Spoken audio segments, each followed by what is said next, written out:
আসসালামু আলাইকুম। নতুন একটা ব্লগ নিয়ে চলে আসলাম। আমাদের এই ব্লগটা এখন আমরা ওয়াচ টাওয়ার উঠব। এই হলো ওয়াচ টাওয়ার।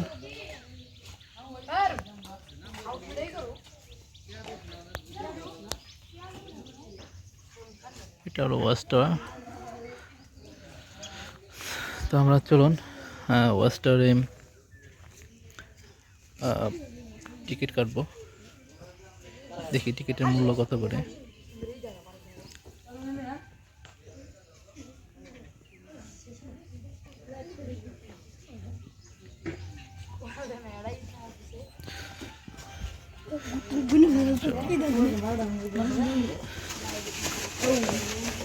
আমার টিকিট দেন তো একটা। টিকিট কত? 20 টাকা করে না?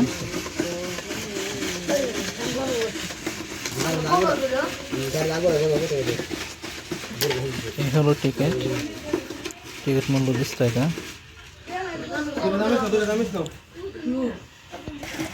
পাশে জালমুড়ি বিক্রি করে, আপনারা আসলে হয়তো জালমুড়ি খেতে পারবেন। 20 টাকা প্লেট মুড়ি। চাইলে উপরে নিয়ে একটু বসে খেয়ে মনোমুগ্ধ আবার ভালোই লাগবে উপরে খেতে। আচ্ছা দেন।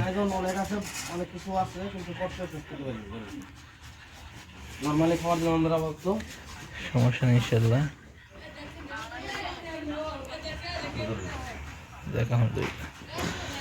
চলুন যাওয়া যাক, আমরা উপরে উঠি। তো উপরে থেকে আপনাদেরকে দেখাবো কেমন ভিউ দেখতে। সেই যে আমরা উপরে উঠতেছি, এই আমাদের মুড়ি নিয়ে উঠতেছি।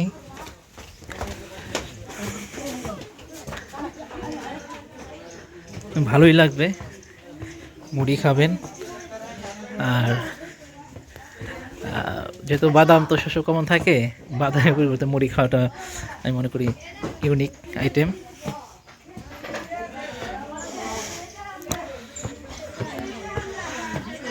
এটা নিয়ে আমার কয়েকবার হয়েছে, 3-4 বার হবে ইনশাল্লাহ। তো এখানে আসছি, এখান থেকেই তো আমরা আরও উপরে উঠবো।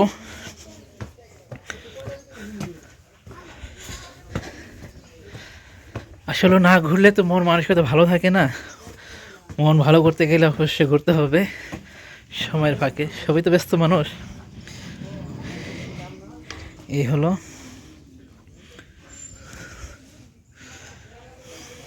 তো আমরা আরও উপরে উঠবো,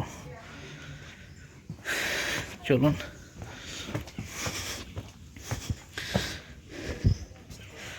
প্রতিটা জায়গাতেই অসাধারণ। আসলে ভিডিওতে তেমন একটা আপনাদের বোঝাতে পারবো না কেমন দেখতে। অসাধারণ। আপনি 1-1.5 ঘন্টা এখানে বসে কাটান, খুব ভালো লাগবে।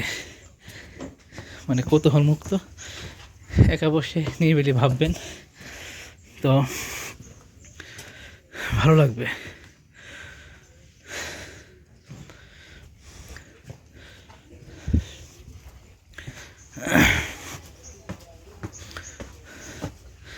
তো আমরা প্রতিটা জায়গা থেকে দেখাবো।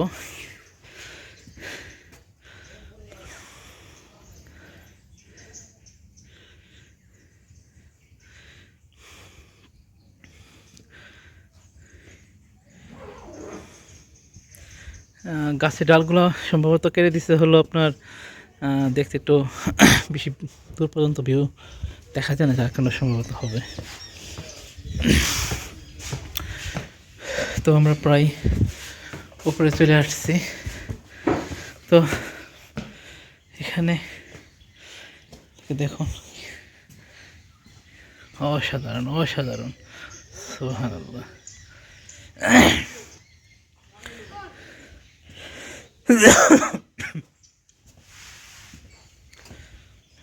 এই হলো।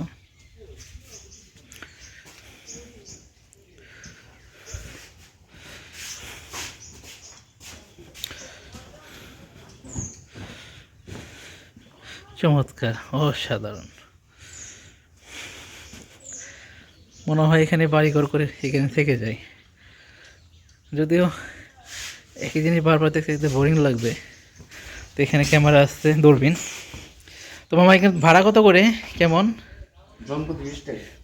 জন 32 পৃষ্ঠায় কতক্ষণ সময়? 5-7 মিনিট দেখবেন। মানে 5-7 মিনিট নাকি যতক্ষণ থাকা যাবে এখানে ততক্ষণ? না না, 5-7 মিনিট। মানে একটা ক্যামেরা একজন 20 টাকা করে, জন প্রতি 20 টাকা করে। জন 20 টাকা করে, মানে একটা দিয়ে আপনার যে কয়জন দেখা যাবে না, না না, জন প্রতি মাথা মানে পিছু 20 শুধু টাকা। একজনই। একজন 20 টাকা একজন।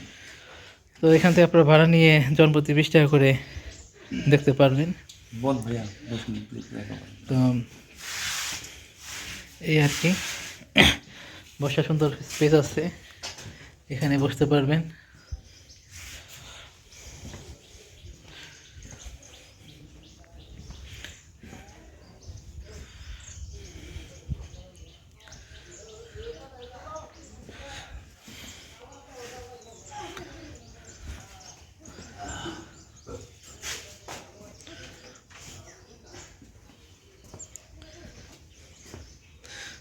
তো আমরা না থাক, রিক্স নিয়ে দরকার নেই,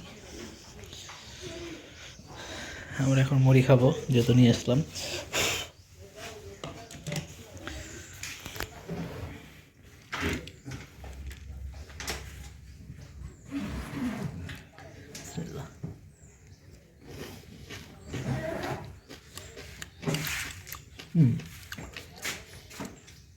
মোটামুটি ভালো।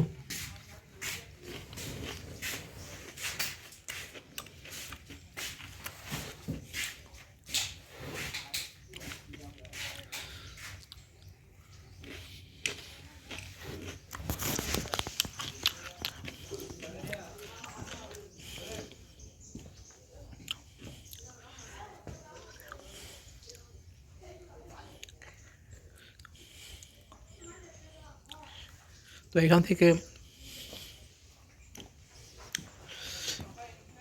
মামা গজনি, এই গজনি পাওয়া কোন দিকে? এদিকে না গজনি?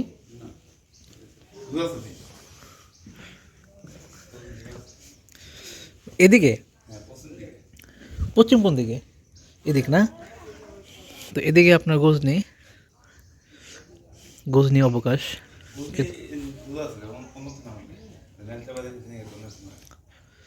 দূর আছে না অনেক? না আমরা গেছি অবশ্য। তো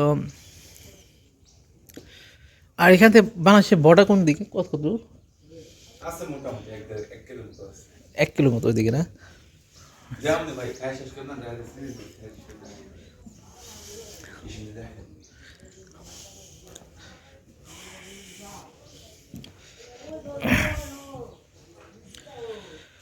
তো আমরা একটু খাওয়া দাওয়া করে নিই, তো মুড়ি আনছি, তারপরে বাকিটা দেখাবো ইনশাল্লাহ।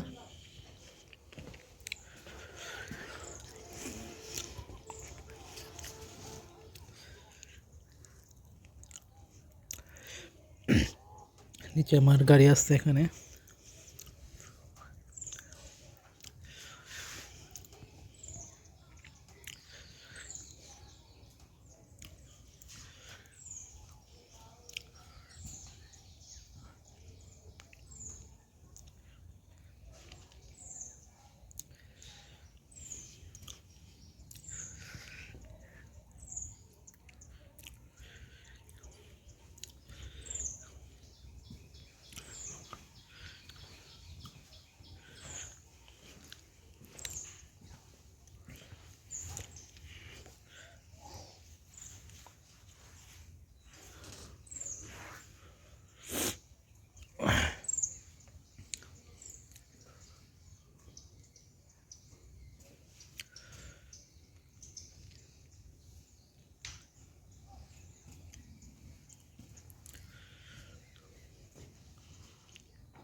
এই রোডটা হলো আপনার আসার পথ, এদিক দিয়ে হলো পায়ে হাঁটে যাওয়ার পথ, এদিক দিয়ে বাইক নিয়ে যেতে পারবেন না, সিঁড়ি আছে ওখানে সামনে, তো এদিক দিয়ে যেতে হবে।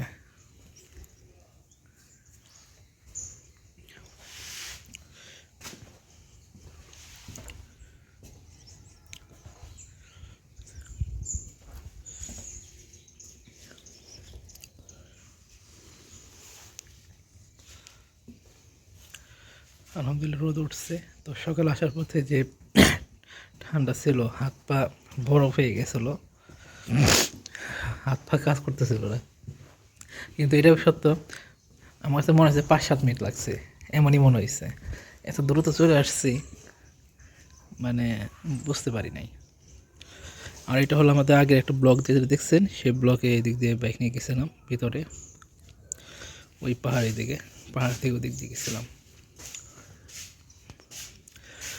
তো ফাইনালি আমরা আমাদের ব্লগটা এখানে শেষ করতেছি। ওদিকে অনেক বড় বড় পাহাড় আছে, সম্ভবত গেলে এই ভারত ইন্ডিয়ার পাহাড়, যেটা গারো পাহাড় বলে। তো আমাদের ব্লগটা এখানে শেষ করতেছি। আসসালামু আলাইকুম।